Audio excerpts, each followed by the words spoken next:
नमस्कार मित्रों, KP astrology में आपका स्वागत है। सबसे पहले मैं आप सभी को गणेश चौथ की हार्दिक शुभकामनाएं देना चाहता हूं।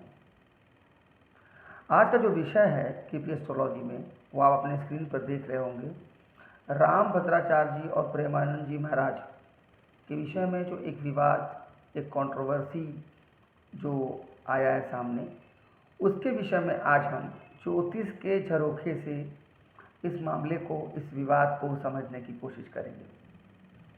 सभी लोगों से हार्दिक अनुरोध है कि यह एक ज्योतिषी विश्लेषण है, इसे किसी प्रकार से अन्यथा ना लें।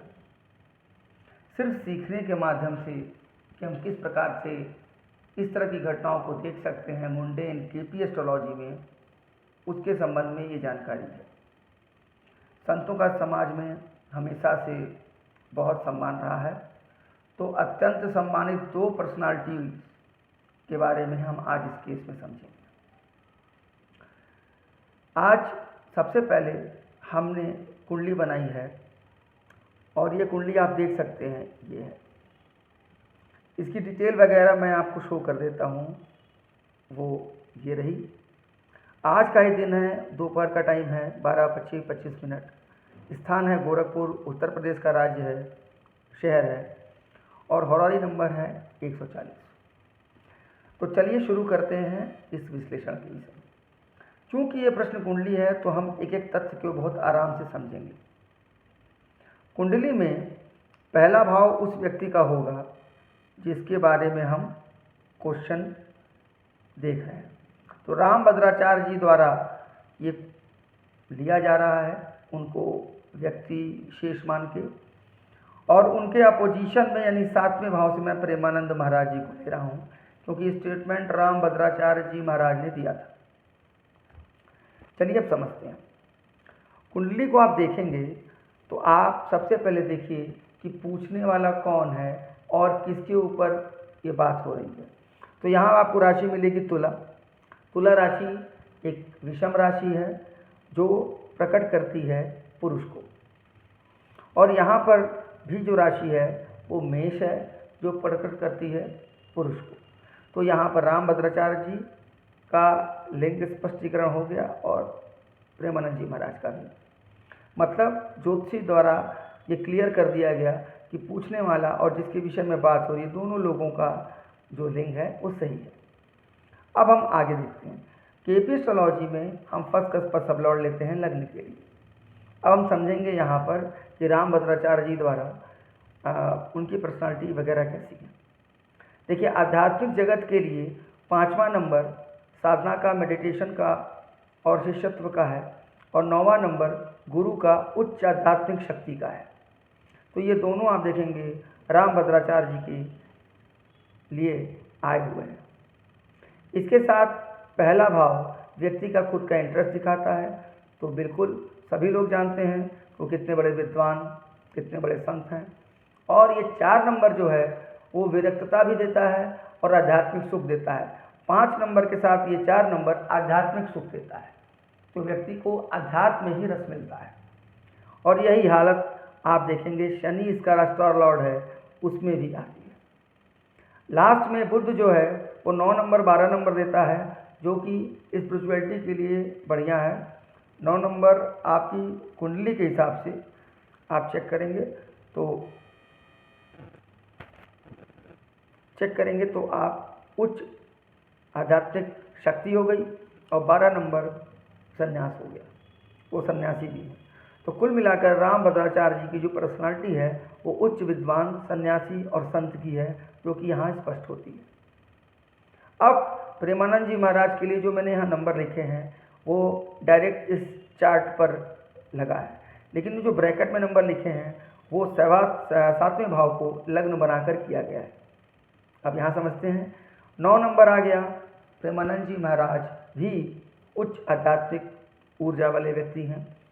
तीसरा नंबर वाणी बातचीत से है, वार्ता वो ज़्यादा करते हैं, लोगों के बीच में इंटरेक्शन ज़्यादा होता है। 6th हाउस उनके शरीर के रोग को भी दिखाता है, और समाज में कुछ ऐसे भी लोग जो उनके कथनों से असंतुष्ट हों उनको भी दिखाता है। तो कुल मिलाकर के आप देखते हैं यहाँ पर जो नंबर कन्वर्ट हुआ वो आता है 3, 9, 12। उच्च आध्यात्मिक शक्ति, संन्यास और 3 है वार्ता। तो प्रेमानंद जी महाराज को तीसरे भाव के हिसाब से आप इस तरह समझिए कि वो सोशल मीडिया पर ज़्यादा एक्टिव हैं, ज़्यादा लोगों से इंटरेक्शन करते हैं। तो दोनों लोगों के व्यक्तित्व को आपने देखा।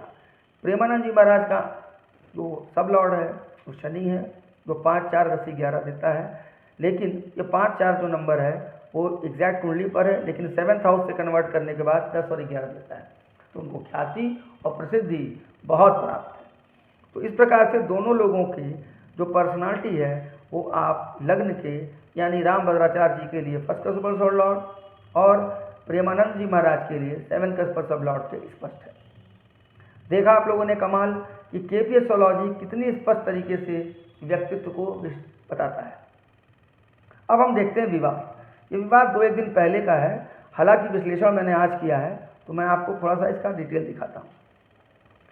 यहाँ देखिए, चूँकि ये एक बात है, एक वाद विवाद मान सकते हैं या फिर जो भी मानिए, एक कथन है, तो हम हमेशा सूक्ष्म दशा पर विचार करेंगे, न महादशा पे, न अंतरदशा पे, न प्रत्यंतर दशा पे, हमेशा सूक्ष्म दशा पे, और उसके बाद प्राण दशा है। तो मैं सूक्ष्म से सूक्ष्म दशा उठाया है। अब आज 27 तारीख है। अब यहाँ पर देखिए ग्रहों का खेल।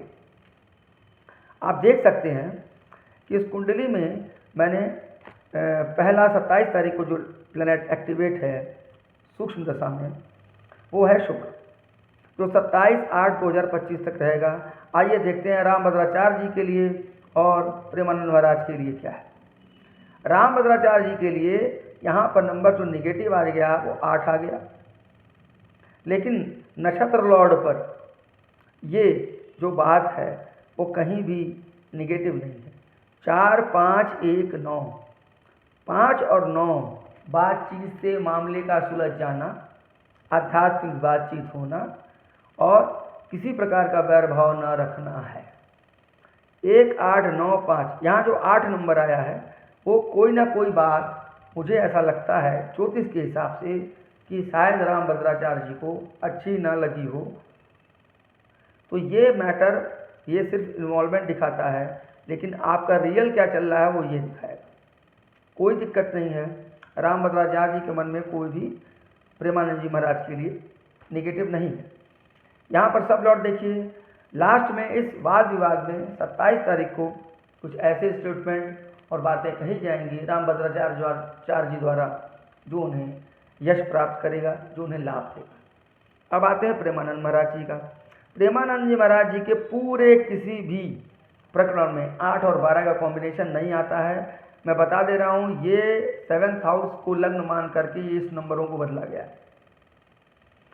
लेकिन यहाँ और यहाँ में अंतर देखिए, 3 और 11 नंबर, 3, 11 नंबर जो होता है वो बातचीत होता है। तो यहाँ पर बात की शुरुआत प्रेमानंद जी महाराज जरूर करेंगे, जरूर वार्ता होगी उनकी, और प्रेमानंद जी महाराज का भी ये बहुत अच्छा है। लास्ट में 4 और 5 यानी बातचीत से मामला सुलझ जाएगा। फिर हम 28 तारीख की बात करें तो सूर्य की सूक्ष्म दशा आ जाती है। सूर्य में देखिए, पूरी इस स्क्रिप्ट में कहीं भी 8-12 नहीं है, यानी रामभद्राचार्य जी को भी पूरा लाभ है आध्यात्मिक। और यहाँ देखिए प्रेमानंद जी महाराज का, इनको भी पूरा लाभ है। 7th हाउस के साथ 11 और 10 और 3 के साथ आ जाए तो जो भी प्रतियोगी होता है, यानी जिसने भी आरोप वगैरह लगाया है, उससे आप बहुत आसानी से हैंडल कर लेते हैं, बातचीत हो जाती है। तो 28 तारीख को ये बातचीत होगी प्रेमानंद महाराज की। क्यों मैंने बोला, यहाँ भी है 3 और 11, लेकिन यहाँ पर फाइनल कन्फर्मेशन में है, जो फाइनल रिजल्ट है। तो प्रेमानंद जी महाराज 28 तारीख को संभव है या 27 तारीख की रात से संभव है 28 तारीख के बीच में बातचीत करें या उनसे मिलने आएँ, कुछ भी ऐसा होगा जो पॉजिटिव है। तो आप देख रहे हैं कि किस तरह से दो संतों के बीच में, दो एक दिव्य जो हमारे बीच पर्सनालिटी है उनके बीच में ये केपी एस्ट्रोलॉजी ने किस हिसाब से स्पष्टीकरण दिया। अब हमें इंतज़ार करना है उस समय का जिस समय हम इसको होते हुए फलीभूत देखेंगे। मेरा आपसे अनुरोध है कि मेरे इस चैनल को आप सब्सक्राइब करिए, लाइक करिए और इस वीडियो को शेयर कीजिए ताकि लोग मुंडेन केपी एस्ट्रोलॉजी भी सीखें, देखें और समझें। कुंडली का डिटेल मैं फिर से दिखा देता हूँ। जो मैंने लिया है वो ये है, तो इसके बेस पे आप चेक करिएगा। सॉफ्टवेयर बेस पे ये डिटेल निकाला गया है और अपनी प्रतिक्रिया यूट्यूब के चैनल पर ज़रूर दीजिएगा। मेरे नाम से मेरे वीडियोस को लोग चोरी करके अपने चैनल पर चला रहे हैं, उनसे सावधान रहिए। मैंने डिस्क्रिप्शन बॉक्स में अपना नंबर दिया हुआ है।